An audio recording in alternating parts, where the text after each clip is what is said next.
vamos entonces a comenzar nuestra carta. A lo que vinimos, vamos todos en sus Biblias a buscar la primera epístola de Juan. La primera epístola de Juan es una de las últimas epístolas que se escribieron. Digamos que es, ¿cómo lo diríamos?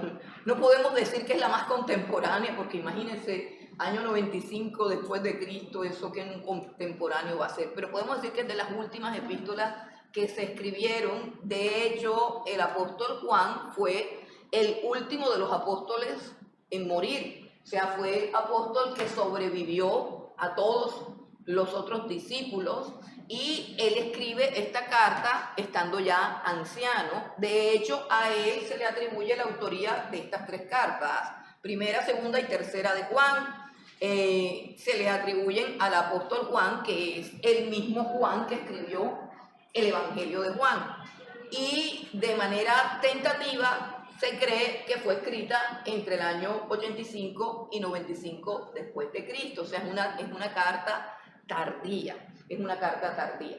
El tema de la carta, aquí de pronto no lo dejo ver mucho, pero el tema de la carta es la genuina comunión con el Señor. Si alguien quiere acercarse más, bastantes sillas allá adelante, y si no estás viendo de pronto muy bien, te puedes acercar más.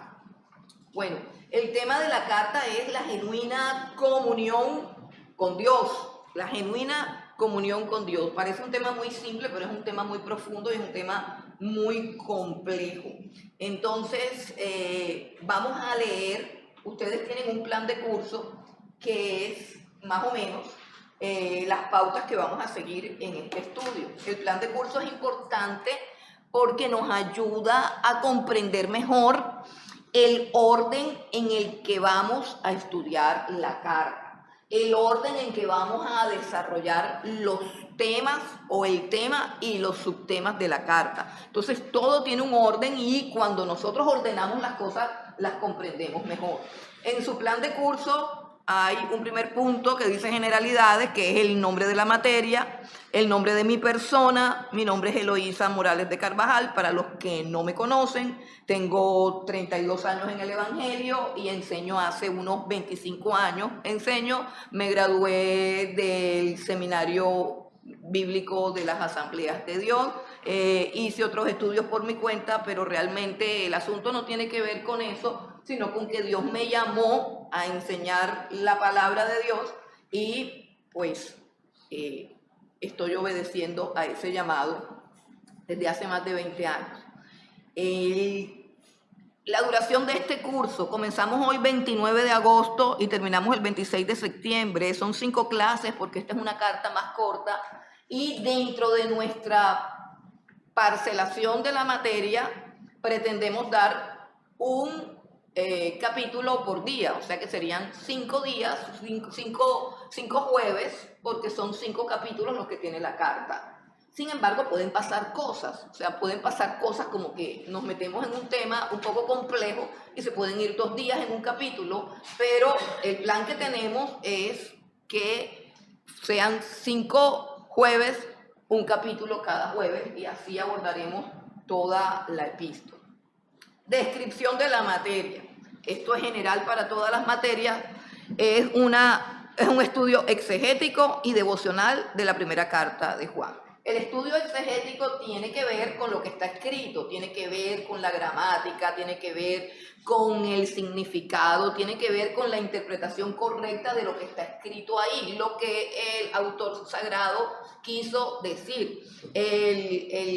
La exégesis la hacen aquellos hombres que dedicaron su vida a estudiar el griego, el hebreo, la gramática de aquella época, todas esas cosas, además de la cultura, además del contexto religioso, geográfico y político, y juntando toda esa capacitación, se puede hacer una interpretación correcta de lo que el autor quiso decir en ese momento. Eso se llama exégesis.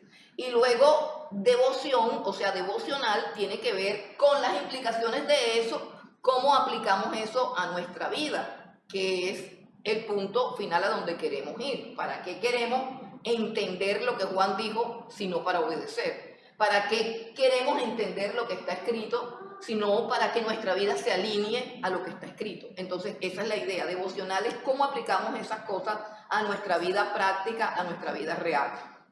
Objetivos. ¿Cuáles son los objetivos de esta carta? Dice, a conocer las dimensiones de la comunión con Dios a la que hemos sido llamados, todos a través del testimonio de los apóstoles.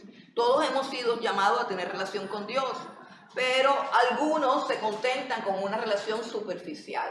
Hay muchas formas de tener relaciones. Las relaciones dependen de las personas implicadas en la relación y de lo que cada uno aporta o invierte en la relación. En la relación con Dios, pues es lo mismo.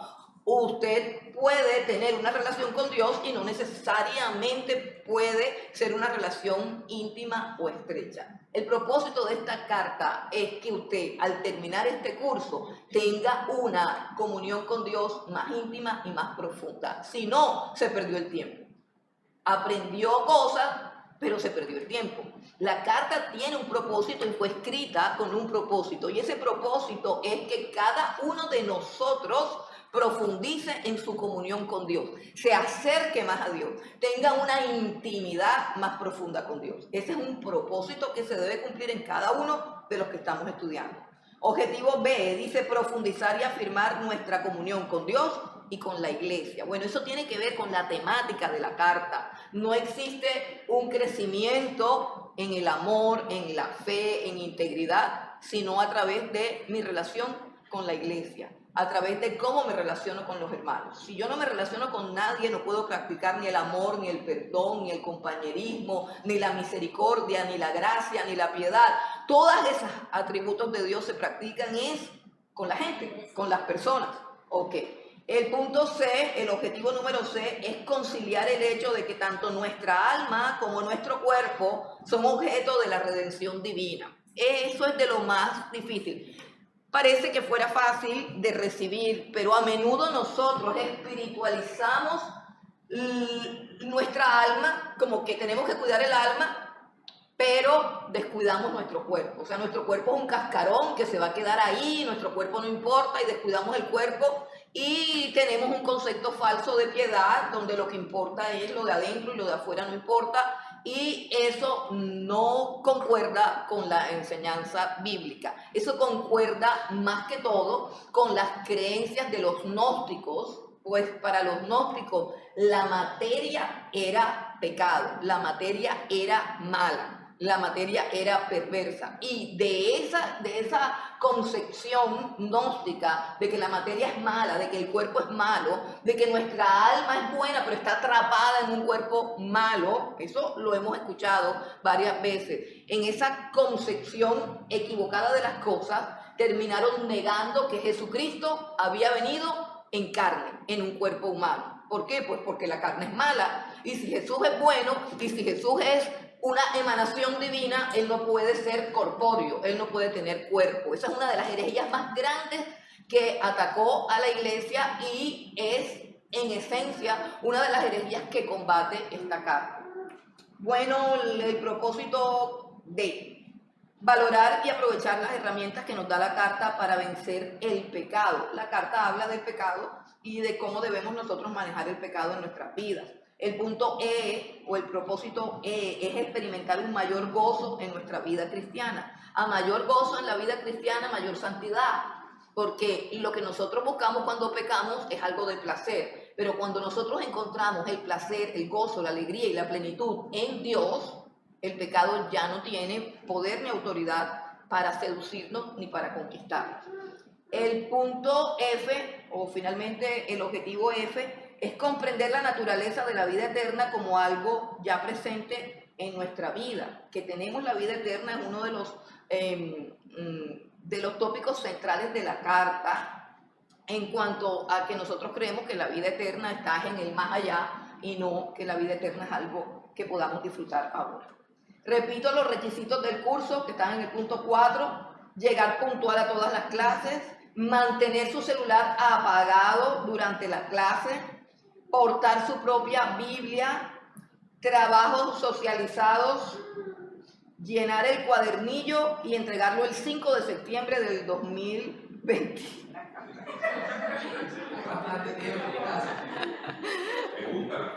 Del 2024, por favor. Yo no sé qué puso ese 6 ahí, del 2024. Llenar el cuadernillo y entregarlo el 5 de septiembre. ¡Qué bárbaro! Estaban felices. Bueno, y en la parte de atrás tenemos un bosquejo.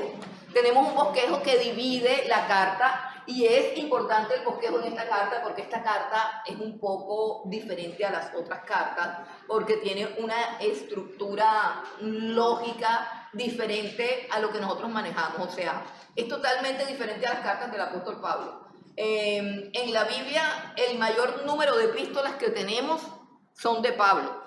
Y, por ejemplo, la epístola a los Hebreos, que se supone que no es de Pablo, que se supone que no se sabe de quién es, maneja también como la misma estructura de que va de unas argumentaciones lógicas, punto A, B, C, punto 1, punto 1A, punto 1B, o sea, que tienen una organización estructurada con base en la manera como nosotros aprendemos. O sea, nosotros tenemos una forma de aprender donde desarrollamos un tema y vamos desarrollando las ideas propias de ese tema una por una. O sea, tenemos una forma lineal, por decirlo así. Es una forma lineal de aprendizaje donde yo voy desarrollando mis ideas así. Pero esta carta no tiene una forma lineal de aprendizaje, sino una forma circular de aprendizaje.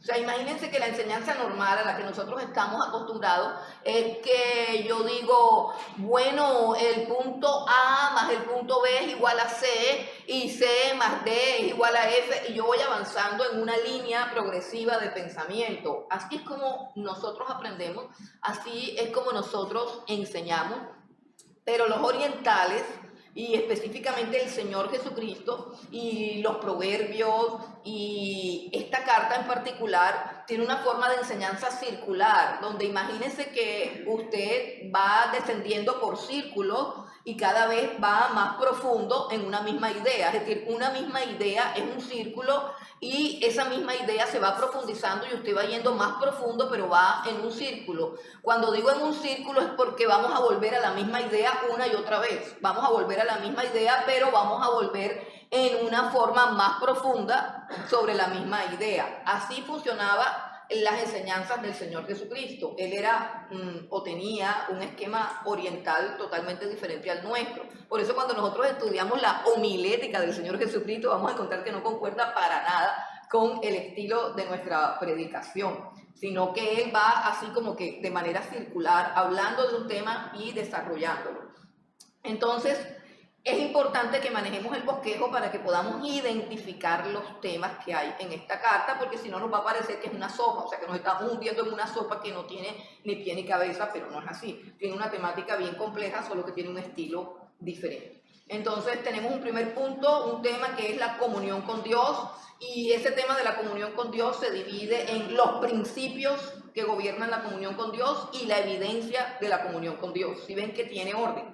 El segundo punto habla de los hijos de Dios, que está en el capítulo 2 hasta el capítulo 3, 24, y ese punto habla de las características de los hijos de Dios y de la confianza de que los hijos de Dios son hijos de Dios. El tercer punto habla del espíritu de verdad, que es el capítulo 4, del 1 al 6, y nos habla de cómo reconocer el espíritu del error y cómo afirmar el espíritu de la verdad. El punto 4 nos habla del amor de Dios, y es toda una exposición del amor divino, donde dice primero cuál es el origen del amor, cuál es la respuesta apropiada al amor de Dios, de qué manera podemos permanecer en el amor de Dios, cómo se perfecciona en nosotros el amor de Dios y cómo es la obediencia al amor. Y en el punto 5, que ya viene a ser el último capítulo de la carta, hay unas promesas de Dios. La primera de ellas es victoria sobre el mundo, integridad del evangelio, vida eterna en Cristo Jesús, respuesta segura a las oraciones y 3 grandes certezas. Ese es el bosquejo que vamos a estar manejando, Dios mediante, con esta carta. Vamos entonces a lo siguiente. El autor de Primera de Juan es Juan. Entonces usted dice, pues sí, obvio. No, no es tan obvio, porque resulta que en esta carta no dice yo Juan como dice en el Apocalipsis. En el Apocalipsis dice yo Juan estaba en la isla de Patmos. En las cartas del apóstol Pablo, Pablo dice Pablo y Timoteo y el hermano tal, Pablo apóstol del Señor Jesucristo. En las de Pedro dice que es Pedro, etcétera, etcétera. Entonces no es tan fácil decir que esta carta, que ha sido aceptada como carta de Juan, es la carta de Juan, porque Juan no dijo que él la había escrito, ni existe ni un solo versículo, ni en la primera, ni en la segunda, ni en la tercera epístola de Juan, no hay ni un solo versículo que diga que la está escribiendo Juan. Y entonces, ¿por qué se llama primera de Juan, segunda de Juan y tercera de Juan? Por el estilo literario tan específico, único del apóstol Juan, único y específico, por los términos que solamente él usa, por las semejanzas tan profundas que hay entre la primera carta de Juan y el Evangelio de Juan. Unos términos que no aparecen en ninguno de los otros libros de la Biblia. Un estilo literario y un enfoque que está centrado en alcanzar a los gentiles, en alcanzar a los griegos. Es un enfoque que está despojado de citas bíblicas del Antiguo Testamento, de costumbres judías, está despojado de todas esas cosas y eso es muy propio de Juan. Si usted lee los 3 primeros evangelios que son sinópticos y luego lee el Evangelio de Juan, se va a dar cuenta porque los 3 primeros se llaman sinópticos y el otro no se llama sinóptico, sino el Evangelio de Juan. Es totalmente diferente. Además, el Evangelio de Juan se escribió muchísimo después y el contenido del Evangelio de Juan es como si Juan hubiese tomado la decisión de compilar todas aquellas cosas que no escribió ni Mateo, ni Marcos, ni Lucas y enfocar su Evangelio a un punto a donde no se habían enfocado ni Marcos, ni Mateo, ni Lucas. Y en ese mismo punto él escribe esta carta. Entonces, la coincidencia entre los términos, entre las ideas, entre el desarrollo de la doctrina es tan igual que no queda la menor duda de que Juan fue el que escribió esta carta, a pesar de que él no dice yo escribí la carta. Es posible que se sabe que en este tiempo existían unos emperadores que perseguían el cristianismo, que torturaban a los cristianos y específicamente peleaban por la cabeza, es decir, por los líderes más importantes. Y en este momento histórico en que Juan está escribiendo esta carta, él es el único apóstol que queda. Ya todos han muerto, o sea, todos han sido sacrificados, ejecutados, crucificados, algunos torturados, martirizados. Entonces, es muy normal que él escriba estas cartas y no coloque su nombre, porque para qué ser tan obvios y tan evidentes, y porque el deseo de Juan al escribir es que estas cartas vayan a todas las iglesias. Se cree que en ese momento hay aproximadamente 5 o 6 iglesias dispersas en Asia y que como Juan es el único apóstol que queda de los que estuvieron con el Señor Jesucristo, tiene una autoridad apostólica que hace que él tenga que velar por todas esas iglesias como un supervisor, que las iglesias podían tener sus pastores, podían tener sus propios obispos, pero él era como el supervisor de las iglesias. Y estas 3 cartas tienen ese objetivo, supervisar las iglesias. La primera, que es la primera, tiene como una forma de un sermón, no tiene forma de carta, es decir, no dice yo soy Juan y escribo a los creyentes de tal iglesia, no dice nada de eso, es solamente un sermón, es un escrito que está allí y que se supone que daba vueltas por todas las iglesias. Bueno, entonces, ¿por qué más creemos que Juan es el autor? Bueno, por los temas centrales que maneja. Número 1, se dice que la primera carta de Juan es un resumen de las ideas principales del Evangelio de Juan. Número 2, se habla de ese estilo que no es lineal o lógico, sino que es una amplificación. Él escribe una idea y la va ampliando y la va ampliando. Y esas ideas son prácticamente las mismas 3 ideas que maneja el Evangelio de Juan. Y las palabras claves de esas 3 ideas son vida, verdad y amor. Son las mismas palabras claves del Evangelio de Juan. Vida, verdad y amor. Vida, verdad y amor. Es el mismo, la misma tendencia o el mismo tópico que maneja el Evangelio de Juan. Bueno, continuemos entonces, ahora sí. Esta es como una explicación de la estructura básica de la carta. Miren hacia acá. Nosotros tenemos, yo la he dividido conforme a un ministerio muy bonito que hay, que se llama Proyecto Biblia. Ellos hacen unos resúmenes de las cartas, de todos los libros de la Biblia, excelentísimos, que nos ayudan a entender mejor la carta. Y basándome un poquito en ellos y simplificando un poco más, la primera carta a Juan la podemos dividir en 4 bloques. El primer bloque es la introducción, luego tenemos el segundo y el tercer bloque, que son las temáticas principales de la carta, como decir el cuerpo de la carta, y por último tenemos el último bloque, que es la conclusión de la carta. La introducción de la primera carta a Juan es pero muy parecida a la introducción del Evangelio de Juan. Y el cuerpo de la carta, como tal, tiene 2 mensajes básicos acerca de Dios. El primero lo podríamos resumir en una frase que es: Dios es luz. Y el segundo lo podemos resumir en una frase que es: Dios es amor. Y esas son las ideas que él va a desarrollar de manera circular. Ok, ¿cómo identificamos esos 2 mensajes? En el capítulo 1, usted tiene su Biblia ahí, comience a mirarla. En el capítulo 1, en el versículo 5, dice la frase: este es el mensaje, ¿cierto?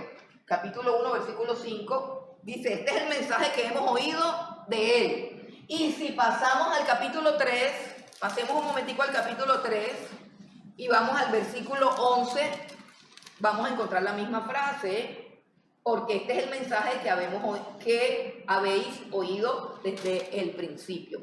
Esas 2 frases son las que enmarcan el desarrollo del tema de la carta y luego nos lleva a la conclusión final de la carta, que es el capítulo 5, al final, los últimos versículos del 18 al 21.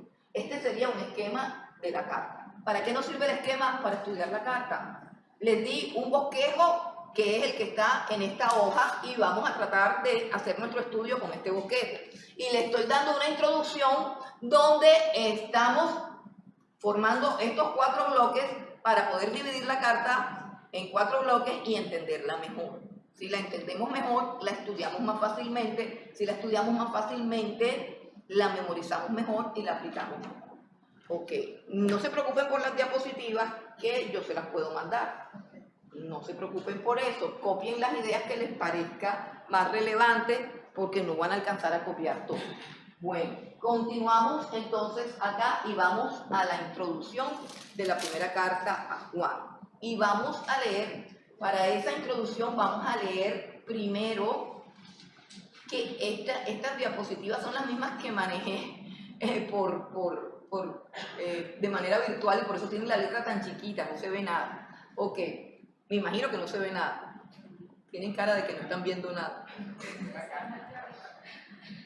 Pero ahí hablas de Juan 1. Dice: en el principio era el verbo.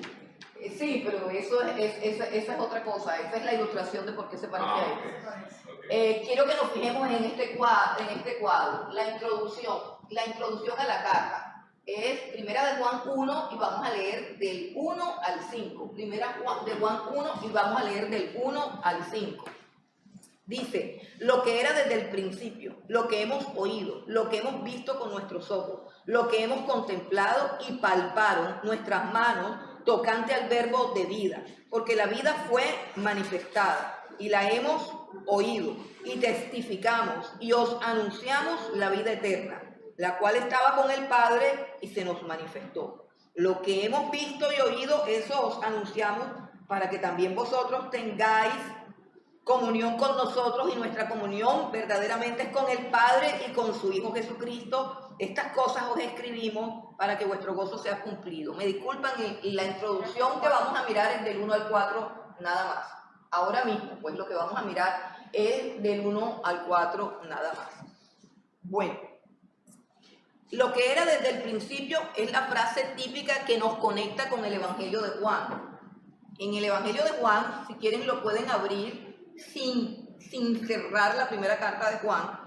Usted abre el primer capítulo del Evangelio de Juan y deja abierto también en la Biblia con un separador la primera epístola de Juan. Y vamos a encontrar la misma palabra y en el mismo lugar, en el principio.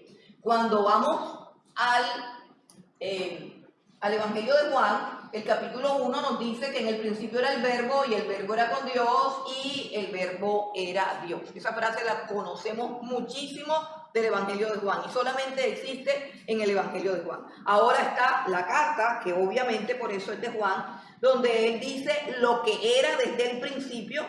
¿Recuerdan? Es la misma frase. En el principio era el verbo, en el principio era el verbo, y es una frase bien interesante porque si la leemos así de corrido, podemos pensar que el verbo llegó a ser en el principio, y no. Lo que la carta dice es que en el principio, o sea, cuando existió un principio, el verbo ya era. Ojo con eso. Ojo con eso porque a veces pasamos muy rápido por la idea y parece que estuviese diciendo que el verbo comenzó a existir en el principio. Y dice todo lo contrario. Dice que cuando existió el principio, ustedes han escuchado que Jesús dice, yo soy el alfa y la omega, el principio y el fin. ¿Qué significa eso? Que la historia de la humanidad, la historia de la creación, tiene principio y tiene fin. Porque es una creación, tiene principio y tiene fin. Pero Dios no tiene ni principio ni fin, porque Dios es eterno. ¿Y cómo lo quiere expresar Juan? Con la frase, en el principio el verbo ya existía. En el principio el verbo ya era. Entonces acá dice lo que era desde el principio y ahora dice lo que hemos oído, lo que hemos visto con nuestros ojos, es la misma expresión que utiliza Juan para decirnos que lo que él va a hablar no es algo que pertenece al terreno de las fábulas o al terreno del misticismo o al terreno de las experiencias sobrenaturales o subjetivas. Él está diciendo que él está hablando como testigo ocular, y más que ocular, se le llama testigo ocular solamente al que vio, pero él dice que vio, él dice que escuchó y dice que también tocó, ¿cierto? Con respecto a el Señor Jesucristo. Y eso mismo lo dice también en el Evangelio, y dice, y vimos su gloria, y habitó en medio de nosotros, y estaba lleno de gracia y de verdad. Y decía, a Dios no lo ha visto nadie jamás, pero nosotros vimos al Señor Jesucristo. Y dice, lo vimos, lo oímos y lo tocamos. Y es importante esto porque esto es lo que le da autoridad a la carta y esto es lo que nos dice a nosotros que el testimonio que vamos a recibir acerca de Jesús es un testimonio real. Miren, la figura de Jesús es la figura más distorsionada de toda la historia. Cada quien se inventa un Jesús. Nosotros podemos encontrar, no hay ni un solo versículo en la Biblia que hable de la apariencia de Jesús, ni uno solo, pero encontramos un Jesús de todos los colores, rubios, morenos, ojos azules, ojos negros, morenos con pestañas rizadas, con pelo liso, con pelo rizado, flacos, gordos, altos, bajos. ¿Por qué insistimos en formarnos esas imágenes? De esa misma manera, también nosotros podemos recibir un Jesús equivocado. ¿Por qué? Porque nos centramos en la revelación de una persona que no ha tenido una experiencia real con el verdadero Jesús. Por eso, nuestra experiencia con Jesús debe estar determinada por aquellos que vieron a Jesús, por aquellos que escucharon a Jesús. La manera como nosotros recibimos el conocimiento de Dios, que es a través de Jesús, tiene que ser a través de los que vieron a Jesús.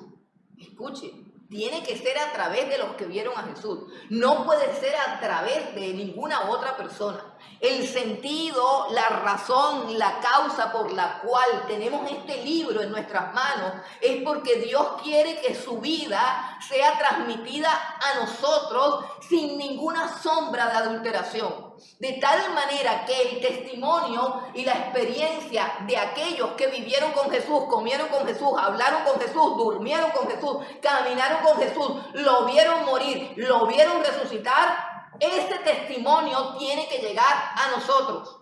Por eso es que usted tiene que traer su Biblia.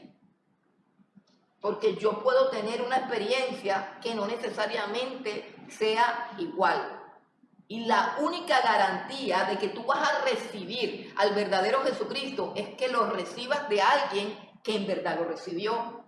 Por eso es que tenemos una Biblia. Y ese es el valor de las Escrituras. Hoy en día no se predica con la Biblia. Hoy en día se predica muchas veces con sueños, con visiones, con experiencias. Pero no se predica con la Biblia. Y si nosotros recibimos una revelación de una persona, tenemos el riesgo de que sea una revelación equivocada. Tenemos el riesgo de tener una imagen de Jesús distorsionada. Y si tenemos una imagen de Jesús distorsionada, es una imagen falsa que no va a producir lo que aquí dice, que produce el conocimiento del Señor Jesucristo. Entonces, para él es supremamente importante presentarse como alguien que estuvo con Jesús y que pudo recibir de primera mano el conocimiento de Dios, el conocimiento de la persona de Dios. Ahora dice el versículo 2, porque la vida fue manifestada. Primero lo llama el verbo, primero lo llama el verbo de vida y luego lo llama la vida fue manifestada. ¿Por qué Juan llama al Señor Jesucristo el verbo? Algunas Biblias no lo han traducido como el verbo, sino como la palabra, pero es lo mismo. ¿En qué sentido Jesús es el verbo? La única manera como yo tengo de darme a conocer es a través de mis palabras. La única manera como yo tengo de darme a conocer es a través de expresarme. Ustedes no me pueden conocer si yo no hablo con ustedes.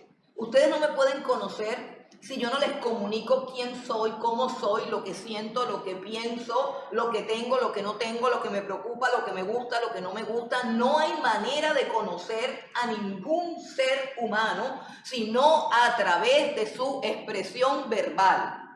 Aunque sea mudo, hay un lenguaje, que es un lenguaje de señas, pero tiene que ver con la forma como me expreso.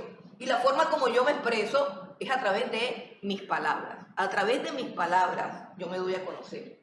Ahora hay mucha gente que habla cosas que luego no concuerdan con lo que son. Pues de esa manera también se está dando a conocer. Se da a conocer como una persona que habla pero que no concuerda con lo que habla. Pero al fin y al cabo lo que habla es lo que define a una persona y es lo que hace que la persona se manifieste o se exprese al resto, a los demás. Una persona que no habla, una persona que se queda callada, una persona que no se comunica, es una persona que no quiere darse a conocer y que tampoco está interesada en conocer a nadie. Así de sencillo. Por muy tímido que seas, por muy introvertido que seas, si yo permanezco en silencio y permanezco completamente abstraído de las demás personas es porque no deseo ningún tipo de relación con nadie. No puedo conocer a nadie y nadie me puede conocer a mí. De la misma manera, porque fuimos creados a imagen de Dios, de la misma manera, la única forma como Dios se expresa, la única forma como Dios se manifiesta, la única forma como Dios se revela es a través del habla, o sea, del verbo, de la palabra. El verbo y la palabra. Y el verbo de Dios y la palabra de Dios es la persona del Señor Jesucristo. El Señor Jesucristo es la expresión de Dios. El Señor Jesucristo son las palabras, son el vehículo a través del cual podemos conocer a Dios. No hay ninguna otra forma como yo pueda conocer a Dios sino a través de su palabra. Y esa palabra encarnada es la persona del Señor Jesucristo. Asimismo está también en Hebreos, para que nosotros podamos entender que Jesucristo es la palabra de Dios, el verbo de Dios, la expresión de Dios. El autor de Hebreos lo hace de otra manera. diciendo, por ejemplo, que en la antigüedad, vamos a buscar el capítulo 1 de Hebreos y nos vamos a dar cuenta de que es a través de Jesucristo quien Dios habla, como Dios habla. Mire cómo dice el capítulo 1 de Hebreos: Dios, habiendo hablado muchas veces y de muchas maneras en otro tiempo a los padres por los profetas, o sea, Dios habiendo que hablado. Dios es un Dios que habla. Ese cuento de Dios háblame, eso es que yo quiero hacer lo que me da la gana. Porque si algo hace Dios, es hablar. Nosotros tenemos a un Dios que habla, convénzase de eso. Convénzase de eso. Tenemos un Dios que habla. Así que no vuelva a decir Dios habla, porque Dios ha hablado y sigue hablando. El problema es que no queremos oír. El problema es que nosotros no queremos oír. Dice, hablando muchas veces y de muchas maneras. Versículo 2, en estos postreros días nos ha hablado por el Hijo. Nos ha hablado por el Hijo, a quien constituyó heredero de todo y por quien asimismo hizo el universo. Mire que dice que Él hizo el universo, ¿por quién? Por Jesucristo. Y recuerden que en la Biblia nos dice que el universo fue hecho por la palabra de Dios. Y dice, y dijo Dios. ¿Qué es ese dijo Dios? Es la palabra de Dios que produjo todo lo que existe, que produjo la luz, que produjo el sol, la luna, las estrellas, que produjo los animales, las plantas. Todo lo creado se produjo porque Dios habló y dijo, habló y fueron creados. Ok, ese habló es la persona de Jesús. Y dice el versículo 3 que este Jesús, siendo el resplandor de su gloria y la imagen misma de su sustancia. Siendo el resplandor de su gloria y la imagen misma de su sustancia. ¿Qué quiere decir eso? Que el Señor Jesucristo no solamente nos comunica el mensaje de Dios, sino que nos comunica al mismo Dios. Nos comunica a la persona de Dios. Porque Él no solamente habla diciendo qué es a lo que Dios le gusta y qué es lo que no le gusta, sino que Él mismo es la expresión de Dios, de tal manera que Él termina diciéndole a Felipe, Felipe, el que me ha visto a mí, ha visto al Padre.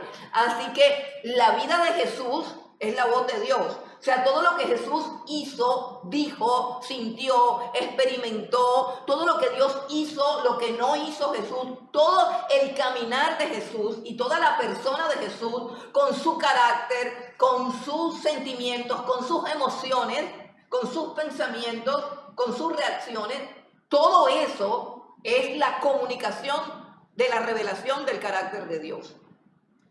En otras palabras, no hay ninguna manera de conocer a Dios sino a través de Jesucristo.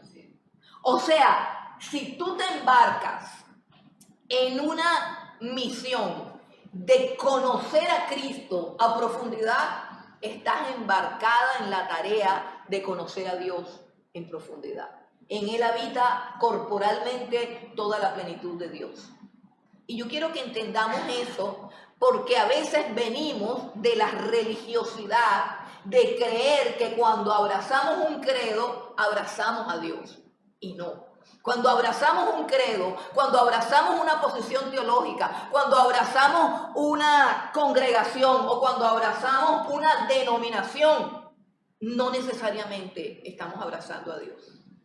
Pero hay un camino seguro hacia Dios. Y es el conocimiento de la persona del Señor Jesucristo. Y yo quiero que te hagas una pregunta acerca de cómo tú te relacionas con Dios.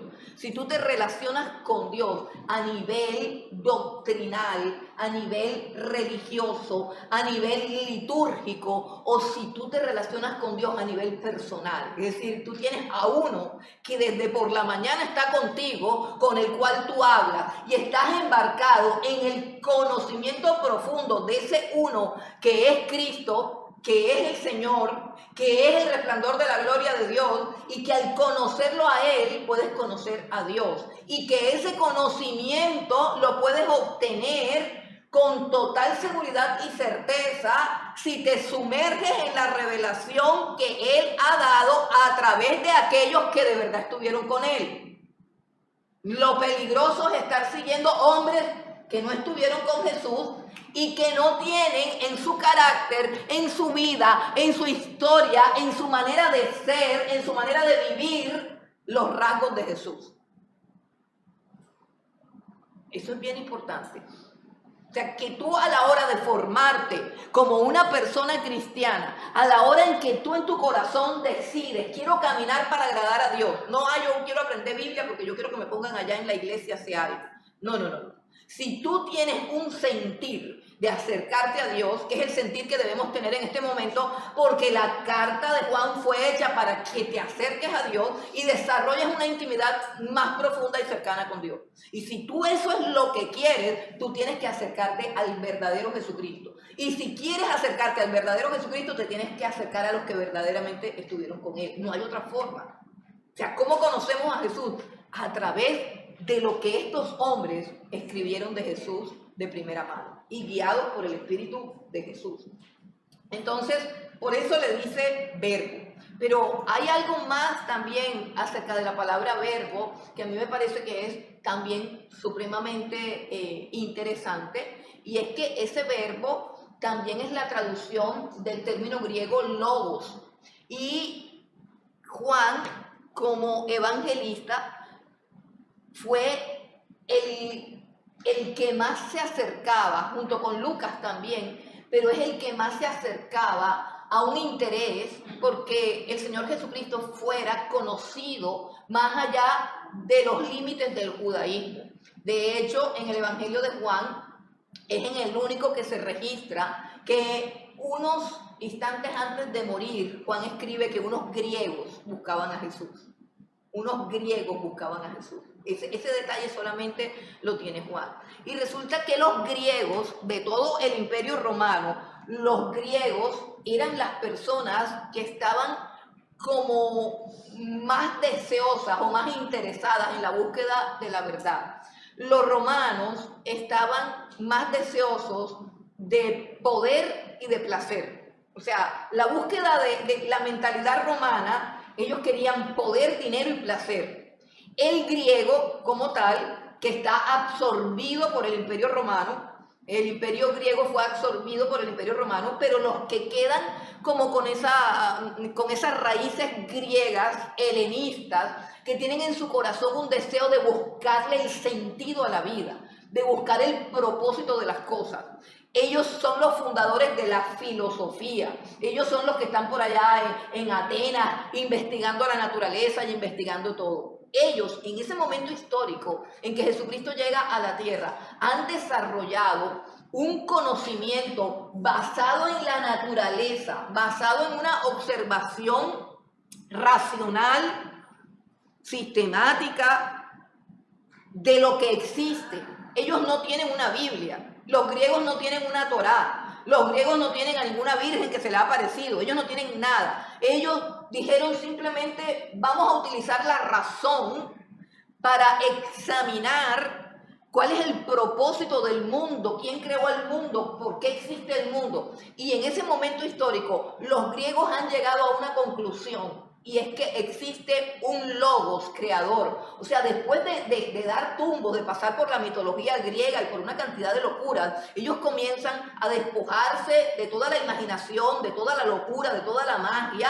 y comienzan a decir, vamos solamente a observar la naturaleza, a observar lo racional. Y en esa observación, no científica, sino filosófica, que es donde se desarrolla la filosofía, en esa observación ellos llegan a una conclusión, o sea, llegan a un punto donde dicen, existe un logos que está por encima del tiempo, que está por encima de lo creado, que le dio origen a todo lo que existe y que sustenta todo lo que existe. Espectacular, sin Biblia y sin nada. Y así la Biblia dice que los cielos cuentan la gloria de Dios, que existe una revelación, por eso es que sabemos que Dios habla. Dios habla por los ríos, por los mares, por los océanos, por las galaxias, por las constelaciones, por las estrellas. A donde tú mires, la gloria de Dios habla. Que estemos sordos es otra cosa, pero Dios habla. Dios está interesado en ser escuchado y habla de todas maneras. Y esos griegos, sin tener toda la revelación, el conocimiento que nosotros tenemos hoy y que no valoramos, ni honramos, ni respetamos, teniendo esas pautas, o sea, solamente se dedicaban a mirar las montañas, a mirar los ríos, a mirar todo, y descubrieron todo eso, llegaron razonando a ese asunto. Entonces, es por eso que Juan utiliza la palabra verbo, que es la traducción de logos. Es decir, es el logo que también los griegos están buscando.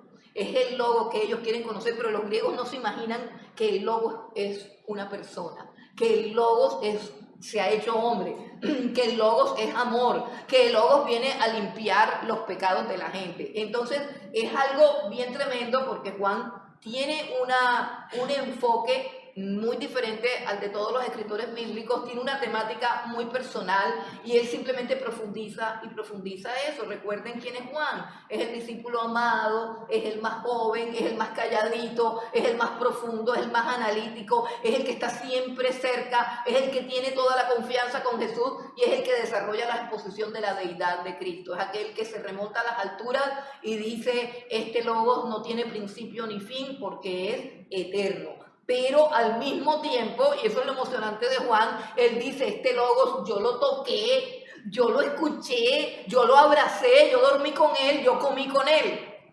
Eso es lo que le da autoridad, pasión, sentido y propósito a Juan, porque él nos quiere comunicar algo que es real y que quiere que sea real para nosotros también.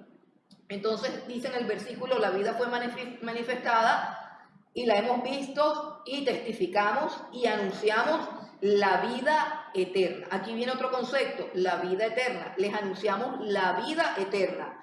Dice, la vida eterna, la cual estaba con el Padre y se nos manifestó. O sea que él está refiriéndose a una clase de vida. La vida eterna es la vida divina, la vida de Dios. Y una de las cosas que entra de lleno a corregir la carta es el concepto un poco impreciso o quizás errado que tenemos acerca de la vida eterna. Pensamos que tenemos vida eterna en el sentido de que cuando nos muramos va a comenzar una vida en la eternidad con Dios. Es decir, que nosotros ahora tenemos una vida, ¿cómo se llama eso? Temporal, salto temporal, que nuestra vida ahora es temporal y que cuando se acabe esta vida temporal es que vamos a gozar de la vida eterna. No, eso no es lo que está diciendo Juan. Lo que está diciendo Juan es que la vida eterna se manifestó en Jesucristo y que ellos ahora tienen esa vida eterna. O sea, lo que está diciendo Juan es que la vida eterna es la vida de Dios, es la vida de Dios. Y que a través de su testimonio, a través de esa experiencia, él obtuvo esa vida, la vida de Dios. Dice, la cual estaba con el Padre y se nos manifestó. La vida eterna que estaba con el Padre es la persona de Jesús, que es la vida eterna. Estaba con el Padre, pero ahora vino y se nos manifestó. Versículo 3 dice, lo que hemos visto y oído, eso os anunciamos.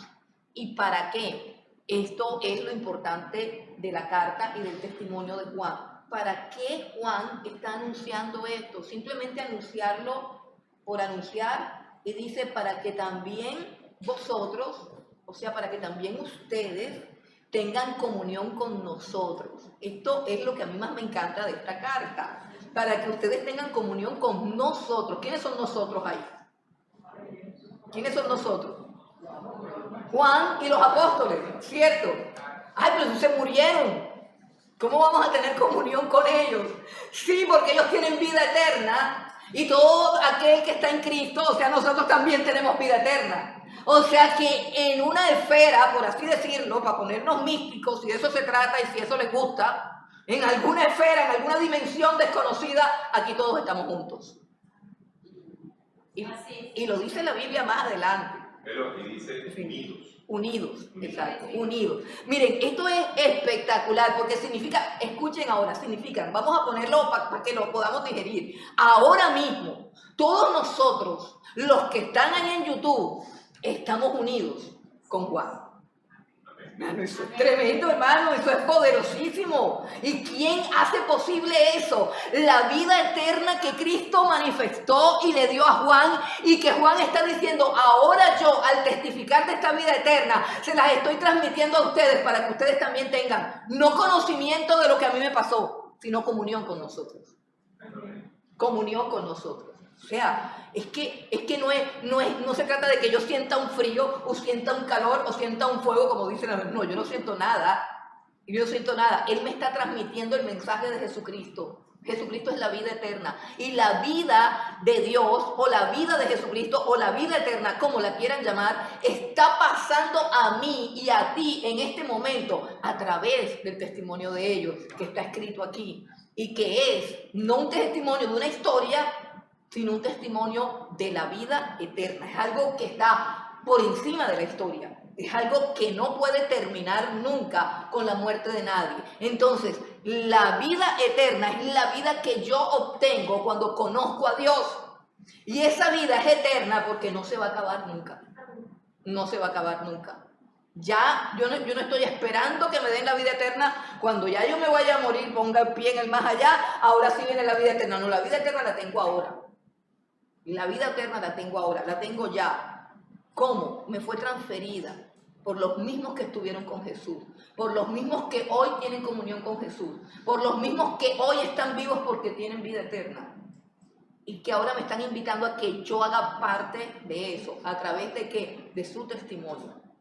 De entrada la suelta de Juan, y yo sé que es un asunto como que un poquito difícil de digerir, pero ahí va, dice, para que también vosotros tengáis comunión con nosotros. Y nuestra comunión, mira cómo dice Juan, verdaderamente es con el Padre y con su Hijo Jesucristo. Entonces Juan está diciendo, nosotros, los que tocamos, vimos, abrazamos, conocimos y escuchamos a Jesús, ahora tenemos la vida eterna porque nos la transfirió Jesús en esa experiencia de conocimiento. Y al tener esa vida eterna, pues tenemos comunión con el Padre y con el Hijo. O sea, somos uno. Tenemos comunión con el Padre y con el Hijo. Miren, en la oración de Juan, el Señor Jesucristo pide exactamente esto. Padre, yo te pido que los guardes del mundo, que los libres del mal y que sean uno, como tú y yo somos uno. Ellos en mí, yo en ellos y tú en nosotros, o sea, todos juntos. Es la oración del Señor Jesucristo sacerdotal. Es increíble eso, hermano. Se nos olvida con mucha facilidad, pero eso es lo que es. Entonces, Él dice, nuestra comunión verdadera es con el Padre y con su Hijo Jesucristo. Entonces, cuando nosotros nos acercamos a esta experiencia con Jesús, a través de los que ya están con Jesús, nos unimos a Jesús, nos unimos al Padre y somos uno en comunión. Somos uno en comunión. Yo tenía un texto por acá en Hebreos. Quiero que miremos un texto que a mí me encanta, este texto de Hebreos, y que explica acerca de nuestra experiencia. Cuando alguien a través de Jesucristo entra a ser parte de la iglesia, miren lo que pasa. Hebreos 12, 22 al 24. Si alguien lo encuentra y que tenga la voz fuerte, lo puede leer. Yo lo tengo en la Dios habla hoy, lo puedo leer. Sí, léelo para ver qué dice. Ok. Dice, ustedes por el contrario, 12 del 22 al 24. Ok, dice, ustedes por el contrario se han acercado al monte Sión y a la ciudad de Dios, del Dios viviente, la Jerusalén celestial, y a muchos miles de ángeles reunidos para alabar a Dios y a la comunidad de los primeros hijos de Dios inscritos en el cielo. Se han acercado a Dios, el juez de todos, a los espíritus de los hombres buenos que Dios ha hecho perfectos. Hasta el 24. Sí, hasta el 24. Bueno, a Jesús, mediador de una nueva alianza, y a la sangre con que hemos sido purificados, la cual nos habla mejor que la sangre de Abel. Amén. Hermano, cuando Dios llama a alguien, miren que la clave es comunión. Cuando Dios llama a alguien, no lo llama para que, ay, de ahora en adelante tú eres cristiano. Y yo quiero que entendamos esto, ¿por qué? Porque a veces nosotros creemos, ay no, yo allá con Dios, yo solo allá en mi gruta, y yo eso de ir a la iglesia no, porque esa gente es cansona, le levantan cuentos a uno, lo miran feo, ay no. O sea, ese individualismo es totalmente antagónico con lo que Dios está haciendo, con lo que hace el Espíritu y con lo que los apóstoles tenían claro y con lo que Jesucristo pidió, que seamos todos unos. Y tenemos que desarrollar esa conciencia de que somos un cuerpo. O sea, la Biblia tiene una cantidad de metáforas para que entendamos que en el reino de los cielos no cabe el individualismo en ninguna parte. En ninguna parte. Que somos un cuerpo y eso significa que para que la vida que está en la cabeza, que es Jesucristo, fluya, nosotros tenemos que estar todos concertados, dice, por las coyunturas que se ayudan mutuamente. Usted tiene que pertenecer a un cuerpo, usted tiene que pertenecer a un grupo, usted tiene que aguantarse a los pesados y a usted que es otro pesado se lo tienen que aguantar. Y en eso consiste la vida cristiana. En eso consiste. Y usted tiene que salir de pelea y tiene que practicar el reconciliarse. Así es. Porque entonces, ¿cómo practicamos el perdón si nadie se mete con nadie? Yo no peleo con nadie, entonces nadie se mete conmigo. ¿Y esto de perdón? ¿Cómo aprendo yo a perdonar? No puedo, se tienen que meter conmigo, me tienen que afrentar, me tienen que pasar, me tienen que hacer algo malo. Soporta. Claro. ¿Cómo puedo yo soportar a los débiles si todos somos fuertes? ¿Cómo puedo yo sobrellevar las cargas los unos de los otros si yo nada más quiero llevar la mía? O sea, no tiene sentido. La vida cristiana es una vida de comunión y una comunión en la que estamos todos, apóstoles, profetas, todos los personajes de la Biblia, juntos, en una unión espiritual. Y tenemos que tener conciencia de eso. Conciencia de eso, de la reverencia, de lo que somos. Eso hace parte de nuestra identidad. No somos de aquí, lo va a decir Juan también, no somos de aquí. Pertenecemos, si es que está de moda la frase o la palabra, pero pertenecemos, como para ilustrarlo, pertenecemos a otra élite, una élite espiritual que no la merecemos, es por gracia, así que no cabe el orgullo, no cabe la altivez, no cabe la soberbia, pero tampoco cabe la ignorancia y el desprecio de lo que somos y de la dimensión a donde Dios nos ha colocado. Es decir, nosotros no podemos ignorar lo que somos ni con quién estamos, y por eso es que el autor de Hebreos dice, ustedes no se han acercado al monte Sinaí, ustedes se han acercado a la Jerusalén celestial, ustedes tienen comunión con todos los santos que ya están perfeccionados, ustedes tienen comunión con el propio Jesucristo. No se trata de lo que yo crea. La carta no trata de exhortarnos a creer o a pensar. La carta trata de recalcarnos una realidad espiritual para que no la ignoremos, de tal manera que vivamos conforme a esa realidad. Y el versículo 4 completa la idea mostrando un segundo propósito. Un segundo propósito. O sea, el primer propósito es que al recibir nosotros el testimonio de Juan, tengamos comunión con ellos, con el Padre y con el Hijo. Ok, ese es el propósito principal. Pero hay un propósito secundario. En Dios siempre hay añadiduras. En Dios tú vas por algo y siempre recibes más. Siempre recibes más. Entonces Él añade un segundo propósito. Dice, estas cosas las escribimos para que vuestro gozo sea cumplido, para que vuestro gozo sea cumplido. Y otra vez utiliza un término que, pues hasta donde yo sé, lo encontramos solamente en el Evangelio de Juan y en esta carta de Juan. Yo tengo aquí unos textos donde está ese gozo cumplido. En Juan capítulo 3, vamos al Evangelio de Juan capítulo 3, y si alguien lo lee con voz fuerte para que oigan los que están en YouTube. Juan capítulo 3, versículo 29, el que está hablando ahí es Juan el Bautista, si no estoy mal. Juan 3, 29.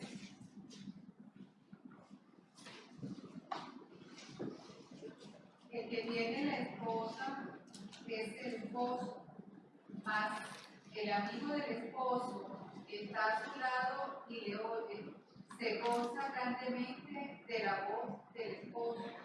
Así pues, este mi gozo está cumplido. Ok, esa es la expresión de Juan el Bautista. ¿Cuántos recuerdan cuál era el propósito de Juan en esta tierra? Él vino a esta tierra con una sola y única misión específica. ¿Cuál? Preparar el camino para que llegaran a Cristo, ¿cierto?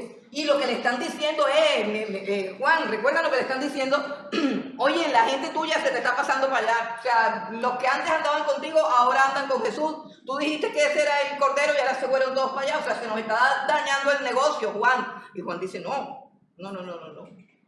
Yo me gozo porque mi propósito era eso, que el novio, que es Jesucristo, se encontrara con la novia.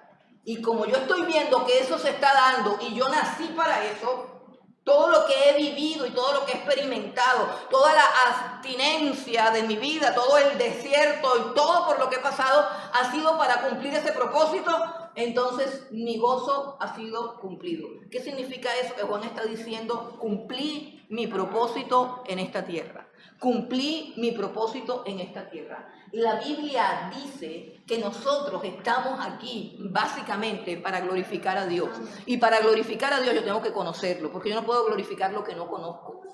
Tú puedes que tengas un propósito de ser abogado, de ser dentista, de ser oftalmólogo, de ser pintor, de ser cantante, pero todo eso es secundario, tan secundario que aunque lo consigas, no te va a llenar de plenitud ni de satisfacción.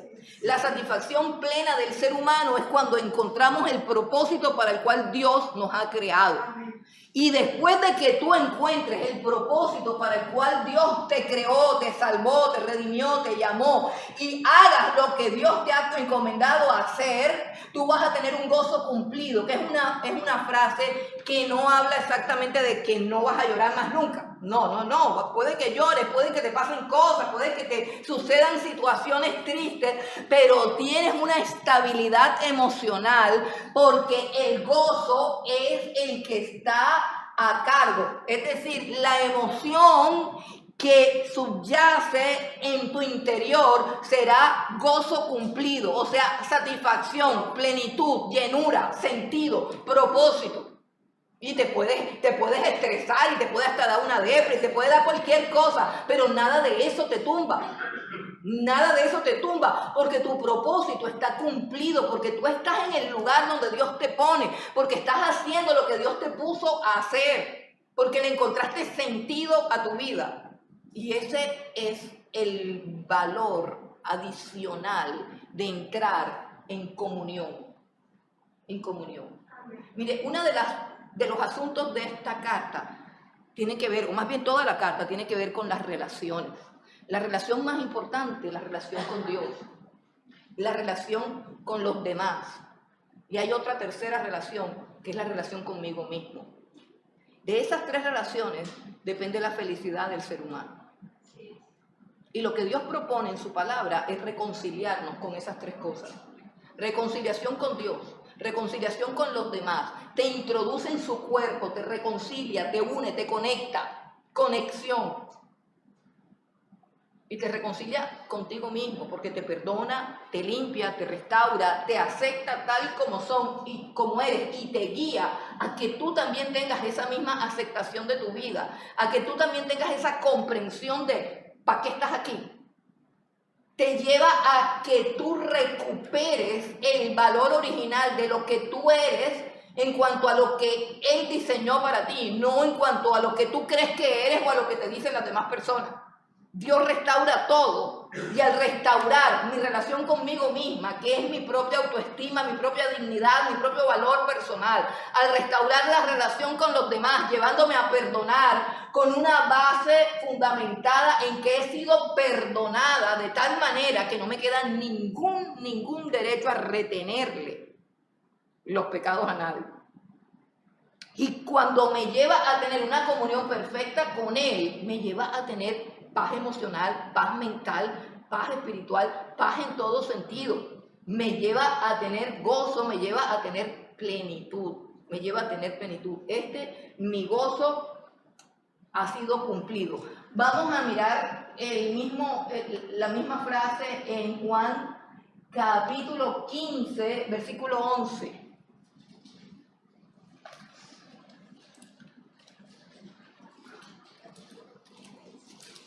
Juan 15, 11. Miren, dice Jesús, aquí cuando Él dice lo de la vid verdadera, que nada pueden hacer separados de Él. Versículo 11, Juan 15, 11 dice, estas cosas os he hablado para que mi gozo, o sea, el gozo de Jesús, mi gozo esté en vosotros y vuestro gozo sea cumplido. O sea, la palabra cumplido es perfecto, o sea, completo. Vamos al capítulo 16, 24 de Juan, del Evangelio de Juan. 16, 24. Mire lo que dice. Hasta ahora nada habéis pedido en mi nombre. Pedid y recibiréis para que vuestro gozo sea cumplido. Es decir, para que no haya en nuestras vidas vacíos, cosas inconclusas, frustraciones, ¿cierto? Cosas que le quitan a uno la paz. No, dice, cuando tú entiendes la importancia de esta comunión, tu gozo es cumplido. Tu gozo es perfecto, tu gozo es pleno. El ser humano fue diseñado para tener comunión, para tener relaciones significativas. Y Dios restaura nuestra relación con Él para que nosotros también restauremos las relaciones con las demás personas. Porque nosotros podemos tener 50.000 problemas, pero los que se suicidan son los que no tienen conexión con nadie. No tienen problema. La mayoría de la gente que se suicida no le han encontrado ningún problema. Dicen, ay, pero si le iba tan bien. Ay, pero ve, nadie sabía, pero ¿por qué se mató, ve? Y no sé qué. No tiene conexión. Es tan obvia la conexión que nadie sabía que se quería matar. Es tan obvia la desconexión. La desconexión. O sea, el no tener conexión con otro ser humano nos destruye, nos disminuye. Dios vio al hombre y dijo, no es bueno que el hombre esté solo. El ensimismamiento, el embobamiento. Usted ve ahora que se tiraron de allá del Viva, que no sé qué, mire a los jóvenes. No sé, es que no están, a uno le dan ganas de hacerle así, no están. Los jóvenes de aquí no, los de allá afuera. Los de allá afuera, ustedes no. Sé que ustedes todos son unos pelados. No me refiero a estos jóvenes que están aquí, a los que están afuera, están así embobados, completamente desconectados de la realidad, completamente desconectados de sus padres, desconectados del profesor, desconectados de todo, aún se sientan a comer y están desconectados, se sientan a jugar, están desconectados de la novia, del que tienen al lado, están desconectados. Claro, eso es antinatural. Eso te tiene que llevar al suicidio. La vida no tiene sentido si no hay conexión, más bien comunión es de lo que habla la Escritura. Bueno, y esto se está acabando el tiempo y sigamos con lo siguiente, que es que Dios es luz. Ahora sí entramos a la primera parte del mensaje que dice que Dios es luz. Versículo 5 dice, este es el mensaje que hemos oído de Él y os anunciamos. Dios es luz y no hay ninguna tinieblas en Él.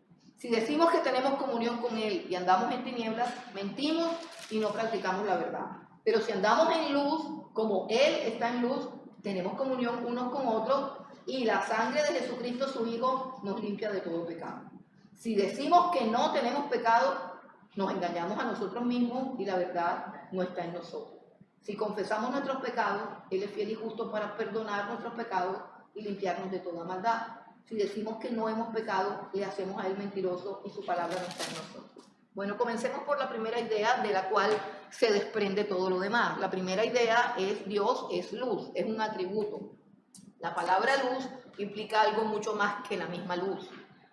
La palabra luz implica la naturaleza de Dios y es una palabra propia del lenguaje judío, del lenguaje hebreo, que se utiliza para simbolizar unas ideas que serían muy largas y complejas de explicar y que con una sola frase, como cuando Jesús dijo, yo soy la luz del mundo, el que me sigue no andará en tinieblas. Y eso implica una verdad mucho más profunda que la verdad de una lámpara o de un foco.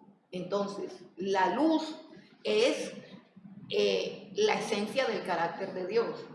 La luz significa que Dios es verdad, que no hay nada falso en Él, que no hay nada contrario a la luz.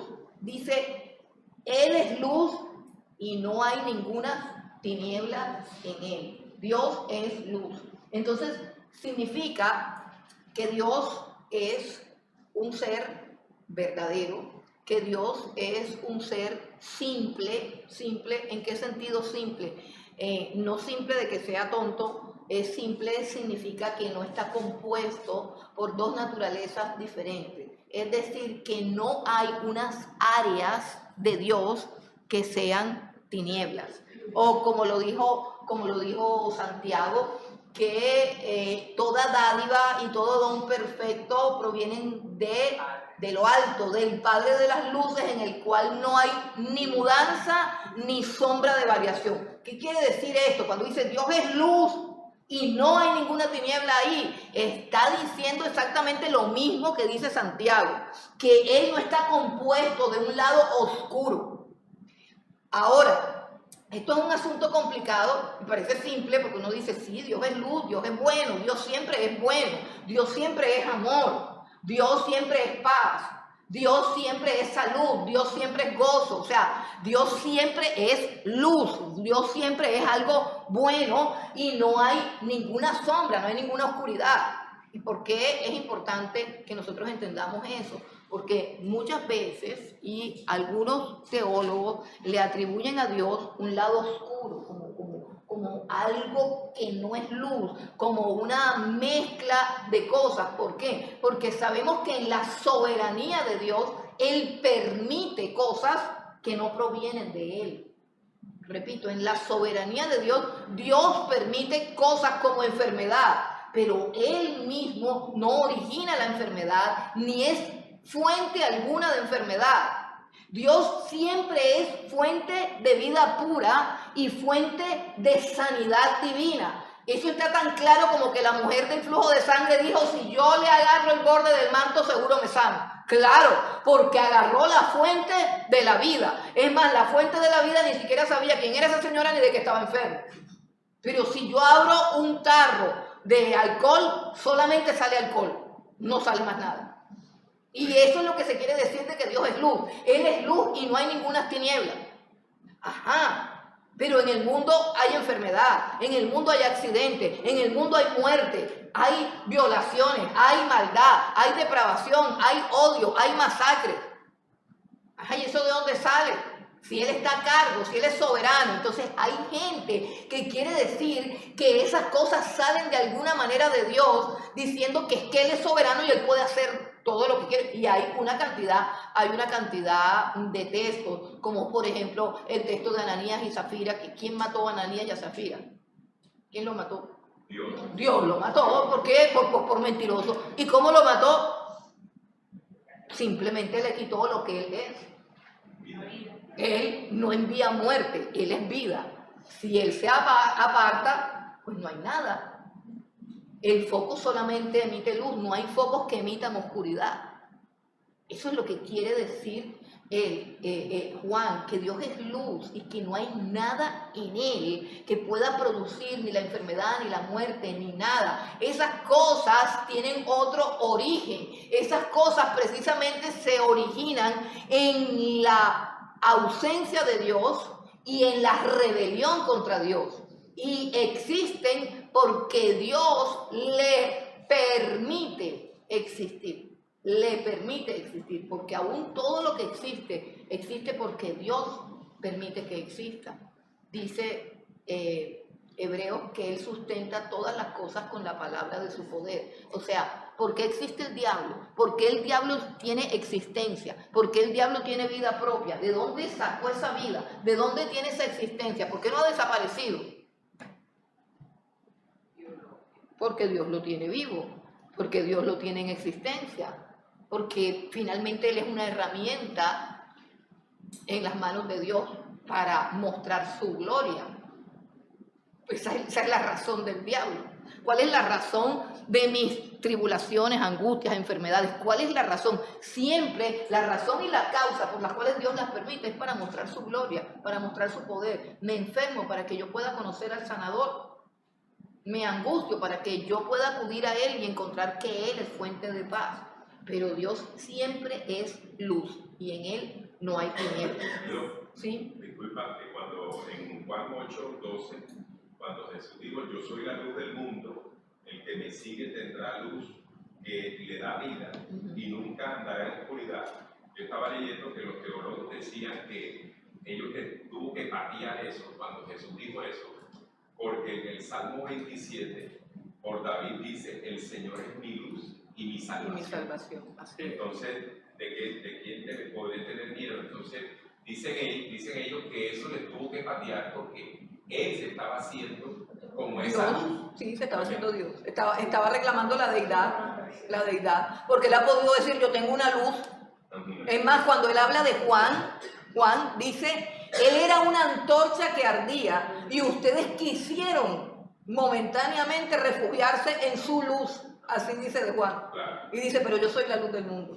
Sí, es bien bonito eso. Ese lenguaje que implica una comprensión que a nosotros, fíjense que a nosotros nos demoramos para comprender, pero el judío sí entendía, como dice Juan Carlos, el judío entendía, este tipo para dónde va. O sea, este tipo está diciendo que él es la luz del mundo. O sea, este tipo está diciendo que es Dios.